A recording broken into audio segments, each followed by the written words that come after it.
Okay, so good morning po no mga ka-Let's Drive. So Monday morning, nag-umaga po sa inyong lahat. Ano po? So tanungin ko lang po kasi may mga nagtatanong po regarding doon sa pagkuha po ng student permit. Okay? So nagtatanong sila kung kailangan pa ba raw kumuha ng TDC at kailangan pa bang mag-undergo ng theoretical driving course.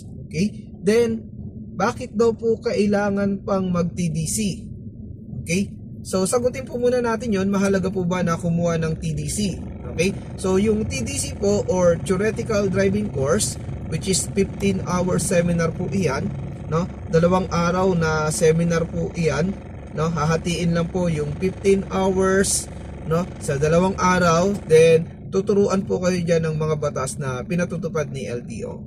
Okay? So, mahalaga po ba yung TDC? Yes, napakahalaga po. Actually, yan po ay isa sa mga requirements no na kailangan para naman po kayo ay makakuha ng student permit. Okay? Kailangan nyo po ng TDC certificate. Okay? Kailangan nyo rin po ng Xerox copy ng inyong PSA.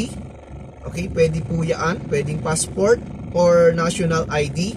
Isa po doon ay kasama po ng TDC certificate. Kailangan nyo rin po kumuha ng medical sa isang accredited medical no na ina-accredited ni LTO. Okay. So, gaano po ba kahalaga yung TDC at bakit kailangan na tayo ay dumaan ng 15 hours seminar? Okay? So, mga ka-Let's Drive, ang gusto lang namin actually kay Let's Drive Driving School po, lahat po ng aming magiging estudyante na maging roadworthy, defensive, and lifesaver driver po. Okay? Na ang gusto namin, lahat po ng lalabas kay Let's Drive ay maging tagaligtas po ng buhay. Okay? So, napakahalaga po nun. Kasi sa driving po, actually po, yung lisensya na magkakaroon po kayo, yan po ay isang pribilehiyo na ipinagkakaloob po sa isang deserving applicant. Okay? So, kapag hindi po nag-ingat yung isang driver, okay, unang-una po, pwede siyang madisgrasya. Pag nadisgrasya, pwede kang mamatay. At pwede ka ring makapatay. At pwede ka ring makadamay. Okay? So, sino po yung mga pwedeng mamatay? Unang-una, si driver. Pangalawa po, yung makakabangga mo o mababangga mo. Sunod po, makakadamay ka ng mga pasahero mo. Okay? So, mahalaga po kay Let's Drive, no? Nakapaglabas nyo po sa amin, pag natapos nyo po yung theoretical driving course, napaunawa po namin sa inyo kung gaano kahalaga ang magkaroon po ng lisensya. Okay? So, ano po ba yung ginagawa doon sa 15-hour seminar po or yung theoretical driving course? Unang-una po, itinuturo po ba po dyan yung mga batas na pinatutupad ni LTO. Okay? So, ang batas po na pinatutupad ni LTO is Republic Act number 4136 or yung Land Transportation Code. Pag sinabi po nating Land Transportation Code, yan po ay binubuo ng mga batas. Okay? Maraming batas po iyan. Kung gusto nyo po yung matutunan at kung magkano po yung mga penalty niyan, no, pwede po kayong mag-enroll ng theoretical driving course, lalo doon sa mga newbies na kukuha po ng student permit, dito po sa amin sa Let's Drive Marilao. Okay? I-check nyo lang po yung aming Facebook page, Let's Drive Marilao. At meron pong sasagot sa inyo po doon, yung mga admin po namin, no, si Sir JP, no, si Ma'am Lovely, sasagutin po nila yung mga inquiries po ninyo, yung mga tanong po ninyo, para ma-schedule po natin yung inyong theoretical driving course. So, balik po tayo doon sa kanina.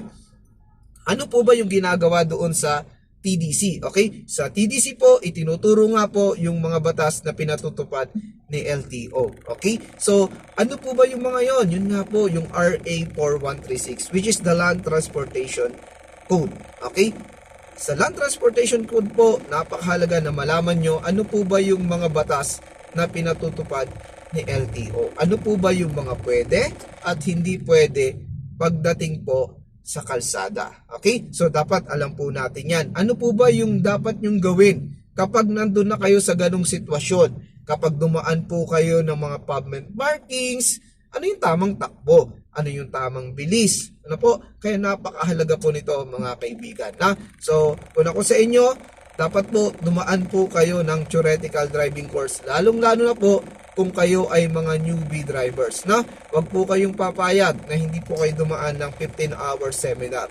Kasi yan po yung magiging foundation po ninyo kapag kayo na po yung magmamaneho. Okay? Pinapaunawa po naming mabuti yan po para sa inyo, no? So mga ka-Let's Drive, ingat po, no? So ang gusto lang namin, maging roadworthy, defensive at lifesaver lahat po ng driver. So marami pa po yan, napakahaba po niya kasi 15 hours po yung TDC mga kaibigan. Kaya kung gusto niyo pong matuto, gusto niyo pong mag-enroll, lapit lang po kayo dito sa amin sa Let's Drive Marilao. We are located po dito po malapit sa LTO Bukawi Extension, no? Hanapin niyo lang po yung Let's Drive Marilao, ipin niyo lang po doon sa Google Map, Let's Drive Bukawi po, makikita niyo na po kami. So see you soon po para po maturuan namin kayo ng mga tamang batas, patakaran na pinatutupad ni LTO. Okay? So, good morning po again. Ingat po.